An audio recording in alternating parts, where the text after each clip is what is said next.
กลางวานเป็นตัวนาวินที่บันที่ตามที่สองเพชรพญาธรที่สามคาราดีวินซิเบิลเป็นตัวนำกองกลางวานที่ตามที่สองเพชรพญาธรที่สามเล็กฟอที่สี่กุลาเพชรเป็นตัวนำต้นชัยติดตามที่สองพระประดามที่สามเพชรพญาธรที่สี่เรดฟอร์ที่ห้าปาราดี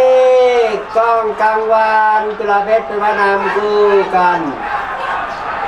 เพชรพญาธรรับแรงขึ้นมาตะด้านนอกปาราดีเพชรพญาธรเป็น